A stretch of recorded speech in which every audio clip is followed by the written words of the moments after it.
Well, boys, our next guest, he's had a busy few months. He's pulling off deals. He had the third overall pick in the draft. He got free agency, and not to mention hiring a new coach for next season. The general manager of the Columbus Blue Jackets, Jarmo Kekäläinen, joining us on the Athletic Hockey Show. Thanks so much for doing this, Jarmo. Appreciate it.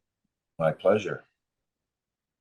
We got to start with the draft. I mean, I know some GMs will say don't put any stock into those mock drafts. We all knew who was going to go number one, but most of the mock drafts had Fantilly going at number 2. You were sitting at 3. How surprised / excited were you to see him drop down to your spot? I wasn't really surprised. I thought that we had a next group of guys, probably 3 players that we thought could go in any order, basically. So we appreciate and respect everybody's work for the mock draft, but we have our own list, and that's what we, you try to always sniff around and see if anybody would leak information, but that usually doesn't happen. So we were prepared to take the next player available that we had on our list, and we were extremely happy to get Adam Fantilli.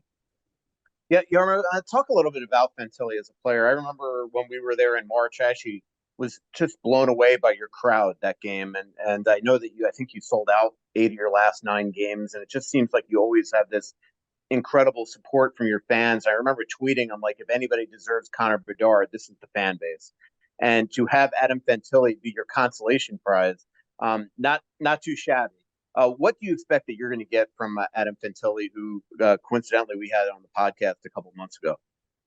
Well, just getting to know him a little bit better this week at the development camp. I think we're getting a fairly mature young man at the age of 18 here, turning 19 on our opening night. And, he's physically mature, but he also seems like he's a mentally mature young man that took a leadership role right away in our development camp and had some great showings here on the ice as well. We obviously watched him a ton during the season, even myself, that I don't usually get to do a whole lot of amateur scouting, but Michigan was just down the road, and I got to see him at the World Junior and the Men's World Championship. So I probably saw him live about 15 times this year, which is a lot more than I usually get to see the top guys if it's somebody in Western Canada or in Europe. And I saw most of the top guys play quite a few times. So Adam's been everything we expected so far, but I think that you always want to temper your expectations for young players going into the NHL playing against the best players in the world. So our expectation for him is to just keep getting better every day, and he has the right mindset, and he's a driven young man. He does everything right on and off the ice, and we're not going to put any heavy expectations on his shoulders. We just expect him to come to the rink every day to get better. Jarmo, one more on Fantilli before we move on from him. We noticed that too on the interview. We talked to him before and after we did the interview, and you said maturity, and that's exactly what we all talked about. He seems as though he's almost a veteran already, having not even played. But how much do things like that and say the interview before the draft, how much do they come into play? Because obviously you're going to try to pick the best player available. But when you interview a player like Adam Fantilli and see that, he's so far ahead of so many other players as far as maturity goes, how much does that come into play in making your pick?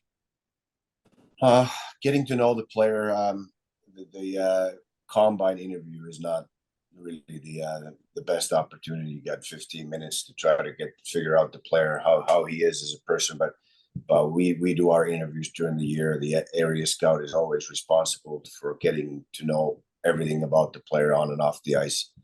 Talk to the trainers, talk to the massage therapists, talk to the teachers, talk to ex-girlfriend if needed, and go through his social media, all that stuff. The detective work, it goes into it. But at the combine, we also had a chance to have dinner with him and sit down in a more relaxed setting and get to know him a little bit better. So especially at the top of the draft, I think it's really important to get to know the character of the player. You get comfortable with that side of him. It's not just about being a good hockey player. It's about being a good athlete and a good teammate as well. Those are really important things, and we put a lot of value in those. Rob mentioned how busy you've been, and Adam Fantilli is probably the biggest player acquisition. I'd say the second was Damon Severson and that sign and trade. And I'm kind of a two-part question. What do you like in Severson and what do you hope he brings to the team? But also, how do you weigh the options of waiting for him to hit free agency and then going ahead and making that sign and trade to get him before then? And obviously you only give up a 3rd round pick, but just how do you come about that decision? Oh, we've been in that office on July 1st many times, where 32 teams are competing against some of the guys that are at the top free agents that year. We felt that Damon Severson was one of them. He was actually our #1 target. So we wanted to make sure that we get aggressive and secure his services before we have to battle against 31 other teams. And we like everything about Damon. We like, as I mentioned, those 3 areas. We like him as a hockey player. We like him as an athlete and a teammate and a leader that he can be for our group. So he checks all those boxes for us. We did a lot of homework on him, talking to his former teammates, and Rick Nash had him at the Worlds with Team Canada. And so we feel like we had a really good knowledge on him, both on and off the ice. And he's a great addition to our group. Jarmo, as I mentioned off the top, obviously you got a new head coach in Mike Babcock. I was watching your press conference when you introduced him, and you said it was a long process. Wonder if you could kind of walk us through that process. And obviously his story over the last 3 years has been pretty well documented. I'm wondering how much of your chats with him before making that hiring really focused on that, and maybe has he changed some of his ways that got him to where he is right now, and what happened at the tail end of his time in Toronto? Yeah, I've known Mike since I think I met him 1999 for the first time when he was coaching Spokane Chiefs, and I was on the road scouting games in Kelowna, and chatted with him every time I saw him. I lived in Michigan where he coached Detroit Red Wings. I saw him at the Worlds where he was coaching Canada, or showed up just to watch. We've been in the same Olympics in 2014 in Sochi when I was part of Team Finland. So I think I got a pretty good feel for his personality and what kind of man he is. Everybody knows that he's a great coach. That's well documented. He's the most decorated coach we've ever had with the Columbus Blue Jackets. He's won everything. For me, the due diligence, the long process was about talking to people that might know him even a lot better than I do, and people that I trust, people that have credibility. I'm not a big fan of the Twitter court or the social media court that I call it. And when I talk to my daughters about it, it's to me, it's a sad world these days. People make mistakes. You learn from them. You move on. You might even be making a couple of mistakes. And I think in my world, you can make 3-4 mistakes as long as you keep learning and get better. And the people that I talk to, that I trust, that have a lot of that credibility, all said that he's a great coach, but he's a good person too. He can push you hard. And the guys that want to get better appreciate that. I think with every successful coach, there's going to be a disgruntled player that's going to say that, you know what, he was an a-hole because he pushed me and did this and said this and that and hurt my feelings. But at the end of the day, I think coaching is about pushing people to get better every single day. It's relentless. And I can see that in Mike now that I've gotten to know him even better every day, that he's not going to give you, okay, well, let's take it a little easier today. No, he's going to push you every single day. And because that's what he does too. When he goes about his work and comes to the coaching part of it and preparing his staff, I see the same exact demand for himself that he's going to have for the players. He's going to have that for the entire staff too. And I think that's exactly what we needed. But I just wanted to make sure that we did our due diligence, making sure that we talked to people that are, as I mentioned in the press conference, I talked to Hall of Fame players, but most importantly, Hall of Fame people in my books that vouched for him, and they all said positive things, and not just about how he is as a coach, but how he is as a person and a great family man. Jarmo, you mentioned the social media world, and you're one of the rare GMs that is publicly out there on Twitter, where fans can essentially text you essentially. And I got to tell you, when you made the trade for Proverov, I looked to see some of the messages that you were getting, and they were aggressive. I know that you probably see those. How hard was that to take? How much do you weigh that when you're making a decision like that? That just certain people have their opinions about everybody's stance in the world, and that and sometimes that reflects on the organization. How hard was that time, and how much did you guys talk about that behind the scenes? Well, I think for every decision, we weigh all the pros and cons and positives and negatives. And when you say that I'm on Twitter, yeah, and very, very carefully. And I don't read these are the ads and the insults that I'm getting my daughters sometimes reading, have sent me screenshots and telling me how mean people can be. And I said, well, please don't read it. And if you do, please don't send it to me. Yeah, every decision has the pluses and minuses, and we take that into consideration. At the end of the day, we're hired to do a job here, so we got to have the strong moral code here and the values as an organization, that we know what's right and what's wrong, and that's the most important thing for us. I think people, as I said at the time when we made the trade, you're entitled to have your opinions. I think that's the great part of America, that you have the freedom of speech and freedom to have your own opinion without getting executed for them, as long as they're not criminal or totally wrong. It's people have strong beliefs, and I respect that, and I don't always agree with them, but I don't go insult them either. You've mentioned the negatives to social media, but like Mike said, you are on there. What do you like about being on Twitter and being able to interact with some fans and just like what do you get out of that? I don't really interact with the fans on Twitter. I think it's a good information source until they started limiting the how many times you can scroll through. I'm not sure where that's at right now. For me, it's mainly an information source where I can follow the right people and get information and digest that.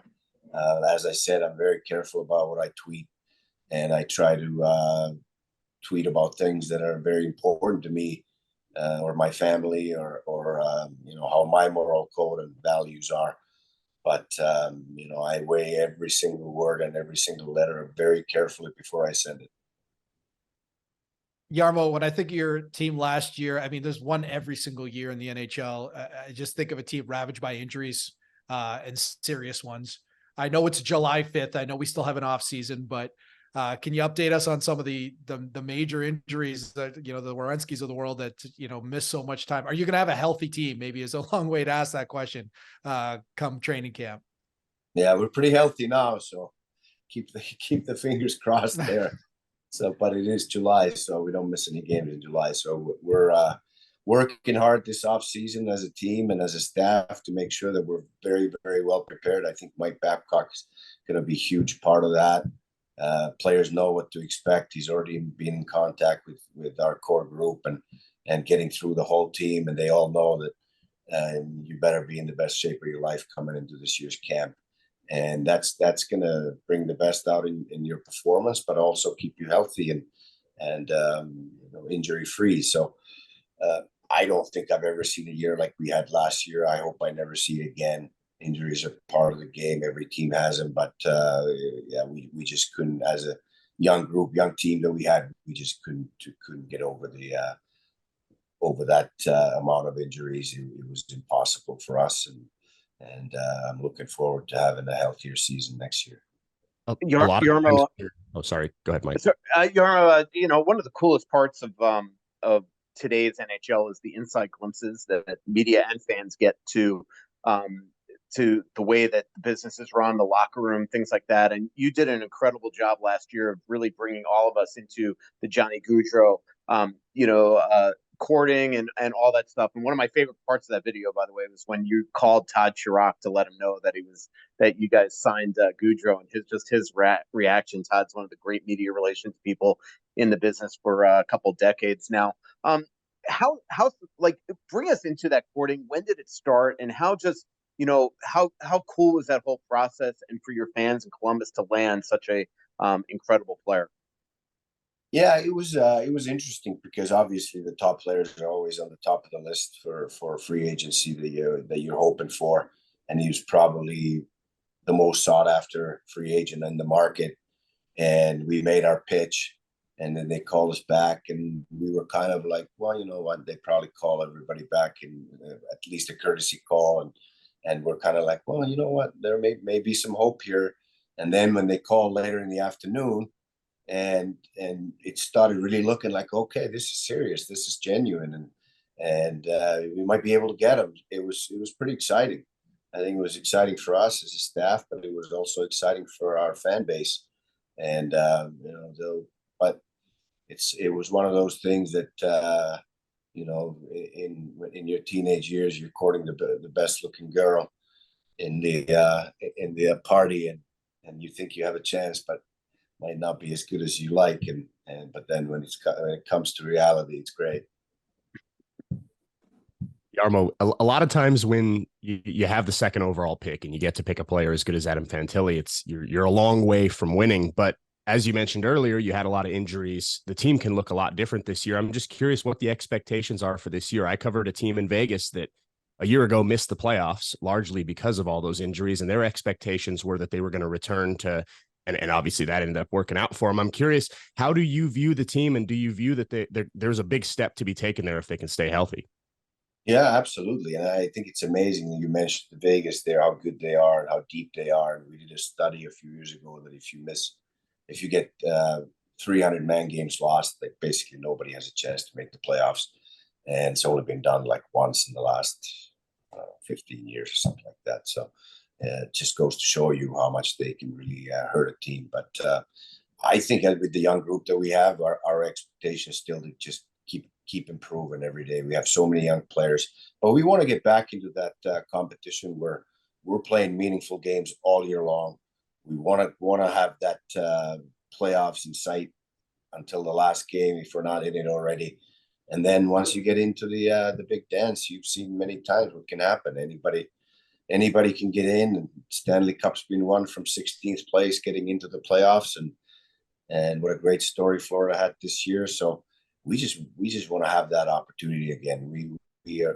We were tasting it for 4 years in a row here. We're good enough to get any further, but we want to get back there. So whether it happens this year already, we'll see. But we want to at least be a team that's in that competition every single day, and until the end of the year, where hopefully we'll clinch or at least be so close that the guys get taste of what it means to play all those meaningful games when it really counts for the big prize, which is first the playoffs and then trying to get to the dream. Well, Jarmo, like I said off the top, you've been a busy man trying to make that happen over the last couple of months. We really appreciate you taking some time out of your busy schedule to chat with us. Thanks so much for doing this. Good luck this year. Hopefully we'll be talking to you later on in the season when you are talking about a playoff run. Thanks, guys. Thanks for having me.